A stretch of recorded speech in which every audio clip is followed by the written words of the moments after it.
வணக்கம் மாணவர்களே. நம்ம அடுத்த ஒரு கருத்துருவாக்க தருணத்துக்காக தயாராகி இருக்கோம். நம்ம வகுப்பு எண்ணும் எழுத்தும் வகுப்பறை. இது நம்ம எல்லாமே விளையாட்டு மூலமாகவும் நம்ம கருத்துக்களை தெரிஞ்சுக்கிறோம். இப்போ நம்ம என்ன வரைஞ்சிருக்கோம் சொல்லுங்க பார்க்கலாம். நீங்கள் ஒரு வட்டம் வரைஞ்சிருக்கோம். இந்த வட்டத்தை ஏற்கனவே நம்ம ஆரம்பிச்சிட்டோம் இல்லையா? இப்போ பாருங்க, இப்போ வட்டத்தினுடைய ஒரு புள்ளி, இப்போ தம்பி இருக்கக்கூடிய இடம் ஒரு புள்ளி, அதே மாதிரி தமிழ் மண் இருக்கக்கூடியது ஒரு புள்ளி. அது ரெண்டும் என்னப்பா இணைக்குது? அதை இணைப்பதற்கு பேரு கோடு. அதை இணைப்பதற்கு பேரு கோடு. வட்டத்தினுடைய ஏதாவது இரண்டு புள்ளிகளை ஒரு கோடு இணைச்சிச்சுன்னா அதுக்கு என்னென்ன பேரு? நான். அதுக்கு என்னென்ன பேரு? நான். அந்த நான் வட்டத்துடைய மையத்தில் இங்கே பாருங்க, இதுவும் இதுவும் ஒரு நான் தான். அது எதை நோக்கி போகுது? மையத்தை நோக்கி போகுது.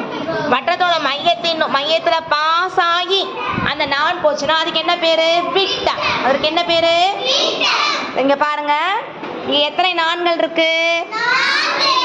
4 நான்கள் இருக்கு. 1 2 3 4. நன்று. எத்தனை விட்டங்கள் இருக்கு? எத்தனை விட்டங்கள் இருக்கு? 2 விட்டங்கள். வட்டத்தின் மையத்தை நோக்கி போனாதான் அது விட்டம். பாருங்க எத்தனை இருக்கு பாருங்க. இந்த பக்கம் 1 இருக்கு, 2மே விட்டங்கள். இப்போ நம்ம இந்த செயல்பாட்டில் நம்ம என்ன படிச்சிருக்கோம்? நான் விட்டம். நான் விட்டம். நன்றி மாணவர்களே.